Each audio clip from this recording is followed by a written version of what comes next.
Hello, how are खाना खा के जाना। हाँ, ओके। तो आज हम एक्चुअली पढ़ेंगे इलास्टिसिटी। अब इलास्टिसिटी की यहाँ पे मैंने दो डेफिनेशंस लिखी हैं, अगर आपको सही सही नज़र आ रही हैं, होपफुली आ रही हैं। तो जी, it is a measure of a variable's sensitivity to a change in another variable or its percentage change in one variable relative to a percentage change in another। इसका मतलब ये है कि मेजर करता है कि एक वेरिएबल को चेंज करने से उसका कितना असर आएगा दूसरे वेरिएबल पे। मतलब अब अगर आपको पता है, मार्कर को अगर हम ज़्यादा फोर्स लगाते हैं वो इतना डार्क लिखता है और एक अलग सा कलर आने लगता है। तो कितनी फोर्स लगाने से कितना डार्क लिखेगा, प्राइस के चेंज होने से डिमांड कितनी बढ़ेगी, ये इलास्टिसिटी है। किसी प्रोडक्ट की बहुत ज़्यादा डिमांड बढ़ सकती है। फॉर एग्जांपल, अगर अभी टेक्नोलॉजी का ज़माना है, आईफोन बहुत अपने रेट्स कम कर दे तो उसकी डिमांड बहुत ज़्यादा बढ़ जाएगी।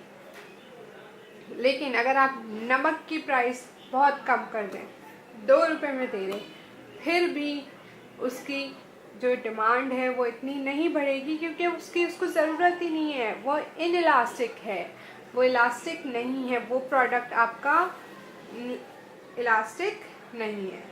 तो इसका बेसिकली एक फॉर्मूला होता है और वो ये है कोएफिशिएंट ऑफ इलास्टिसिटी, यानी कितनी इलास्टिसिटी है उसको कैसे मालूम करते हैं। परसेंटेज चेंज इन ए का जो परसेंटेज चेंज है कि अगर 10% चेंज किया तो उसकी जगह आया 2%। तो जब उसको डिवाइड करेंगे तो अगर जो आपका आंसर है वो 1 से बड़ा हुआ, ग्रेटर देन 1, इसका मतलब है वो प्रोडक्ट आपका इलास्टिक है।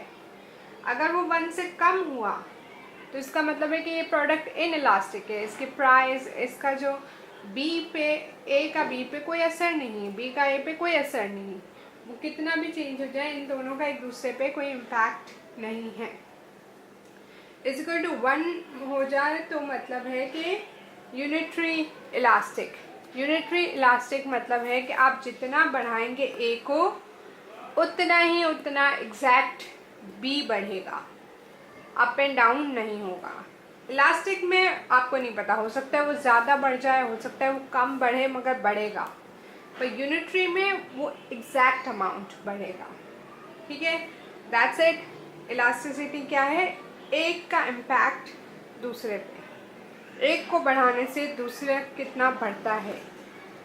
प्राइस के कम होने से डिमांड कितनी बढ़ती है, प्राइस के बढ़ने से सप्लाई कितनी बढ़ती है या कम होती है।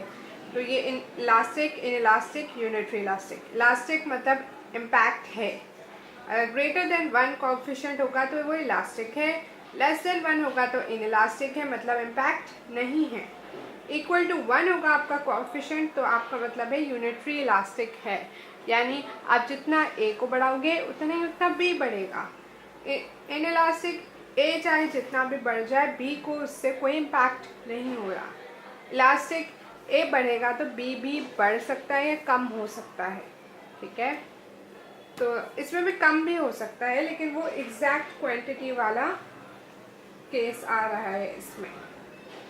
तो that's it for this video. I hope समझ आया। अगर आया तो सब्सक्राइब कीजिए और लाइक करें और शेयर करें, और साथ में यार वो जो बेल आइकन है ना उसको दबा दो, ताकि जब मैं अपलोड करूँ, आप लोगों की रिक्वेस्टेड वीडियोस भी जब मैं अपलोड करती हूँ आप लोगों को पता ही नहीं चलता।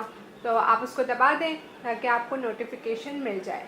Thank you so much for watching. I will see you guys in my next video. Bye guys.